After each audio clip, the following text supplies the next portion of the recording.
We are back on Taking Care of Business on Koerner Radio, News Talk, 1180, 1230, KGEO, 1410 KARI, 1000 KKIM in Albuquerque, New Mexico, and 3 times a week on the Internet nationwide.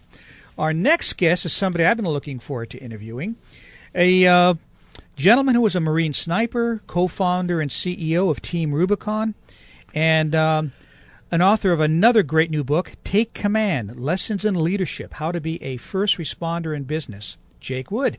Jake, welcome to Taking Care of Business. Hey, thanks for having me. Happy to be here. Well, and again, Semper Fi, it's nice having a fellow Marine on the show. Semper Fi. You were a sniper in Iraq and Afghanistan. Actually, I was an infantryman in Iraq. My first tour, I led a squad of Marines over there, and then I served as a sniper in Afghanistan. And let's see, you graduated first in your class in boot camp?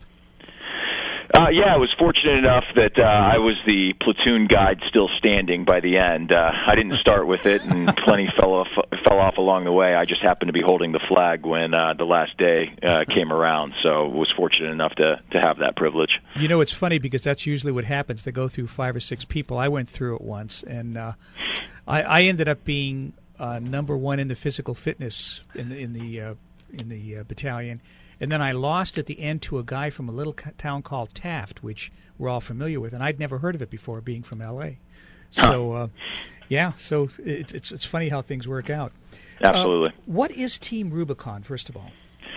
Team Rubicon's a nonprofit organization that we started about 5 years ago, and what we do is we recruit, organize, train, and deploy military veterans for disaster response. So, we take we've got a network of 20,000 military veterans, and we've organized and trained them so that when disasters strike, whether it's a community in the Midwest or a typhoon approaching the Philippines right now today, we're willing, ready, and able to respond and provide help to stabilize those communities in their time of need. So, and this is something you started. Why? What was your motivation for starting this? Well, I started it by accident. Myself and another Marine, we found ourselves in Haiti about 4 or 5 days after the earthquake, and we were down there just to help. We had taken a team of other veterans and doctors down there, and we were running these mobile medical triage clinics throughout Port-au-Prince. And after about a week of doing it, we looked at each other and kind of chuckled and said, all we've been doing is running counterinsurgency operations just without guns. And it kind of dawned on us that, we had a lot of skills and, had a lot of experiences that would enable us to work well in a really chaotic, really resource-starved environment like Haiti after an earthquake. And so we took the idea that, we had called our small team of doctors and veterans Team Rubicon. We decided when we got back to incorporate it and pursue this idea of using military veterans to improve disaster response. And that's what we've been doing ever since. And that's an interesting name, the Rubicon. Can you explain the Rubicon? I know what it refers to, but a lot of people may not. Sure. So, the Rubicon was a river in ancient Rome, and it separated the boundary between Rome and Gaul. And the Romans had a law that legion commanders were not allowed to bring their legions back across the river Rubicon because it would mark an insurrection. And in early AD, Caesar crossed the Rubicon with his army and overthrew Rome. And so in modern vernacular, crossing the Rubicon means, to take a step that is the point of no return. And for us, that was why we named it Rubicon in those first days in Haiti, because we knew, okay, listen, if we can get there, if we can get to Haiti, that's our point of no return. We're going to go and we're going to help and we're going to make this happen. Because there, of course, were a lot of obstacles, a lot of question marks on our way down. Oh, we had a question that popped up. Does deployment include military chaplains? In fact, it does, and that's kind of evolved over the course of the last couple of years.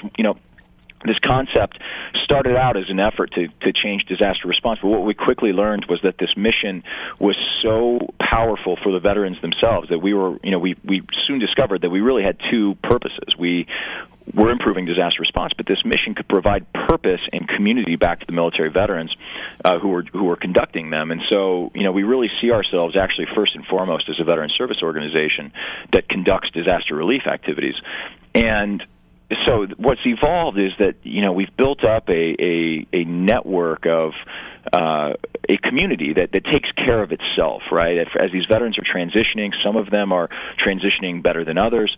Those that are struggling, sometimes they need help, and often being out on these missions, they can see things that may trouble them or whatever it might be. So we have deployed chaplains, and we try to do it organically. The chaplain isn't sitting out there walking around in a pink hat. He or she is grabbing a shovel. They're working alongside the teams, but at the end of the day, yeah, they're there to have people talk to them if they need to, or they're there to talk to the community members who have been impacted as well. Sure. We're having a conversation with Jake Wood, author of Take Command, Lessons in Leadership, How to Be a First Responder in Business. Jake, does your group work just domestically, or do you go overseas as well? So we started out as an international organization. Over the course of the first couple of years, we really transitioned to a domestic outfit, and so about 90% of our missions now will be domestic. But we still, for large-scale international events, we will respond. So last year we did the Typhoon Haiyan in the Philippines. We're evaluating the typhoon that's approaching the Philippines again this very moment. So hopefully it turns north and it won't impact those people again. That would be pretty awful, but we certainly are on standby in case it does. So you work basically on disasters. Has your group gone to Washington recently? It's funny. I try to avoid Washington like the plague, and every once in a while I go in there and I feel like I break out in hives almost. It's pretty toxic. Yeah, there's no question about that. How about do you work with any of the vet administrative medical clinics at all to try to help them care and treatment? No, not directly. We try to maintain pretty resolute focus on what we do well. We partner in some instances with outfits that can provide more clinical services to our veterans. We don't necessarily have a strong relationship with VA. I know Secretary McDonald. He seems to be a great guy. I hope the VA really turns their outfit around. But we really don't have a role in what the VA is doing. So, we're just not going to, cloud what we need to be focusing on by engaging them regularly. It always costs money to do anything. Where are you getting your funding from? We get all of our funding from private citizens. We raise about $5 million a year, $5 or $6 million a year, and that supports what we're doing. We don't take any government money. A lot of foundations and corporate grants, but half our money comes from private citizens. They find us online, they hear us on radios, and they say, hey, I give to the Red Cross every time there's a disaster. But you know what? I like the idea of my money having two impacts, not just the disaster, but the veterans. And Red Cross does great work. We partner with them very, very well. But I think that there's another angle to what we're doing that makes us a really compelling organization to give money to and support. So what's direct access to your group? We're very active on social media. I think most people like to find us on Facebook, /Team Rubicon. Otherwise, our website is teamrubiconusa.org. We've got a ton of activity on our website. We're very savvy, in the web space. So, we tend to be pretty fun to follow, I'd like to think. Yeah. One of the friends of our program we've had on several times, you may know him as Jeremy Stott. He played for the Cardinals and played for the Rams at one time. And who? And the Steelers. That's right. He played for Pittsburgh, for a while. He went to ASU, Marine, and he was very involved in the issue of veteran suicide. And I know that's an issue that's close to your heart. Explain that to our listeners. Well, yeah, it's my sniper partner committed suicide in 2011. He was one of the guys that was with us in Haiti. In fact, his name was Clay Hunt. He was a great guy, and Clay, unfortunately, wasn't unique. My battalion's had 15 suicides since we've come home, and that's tragic. And it's I can't really wrap my mind around it. I don't know what it is.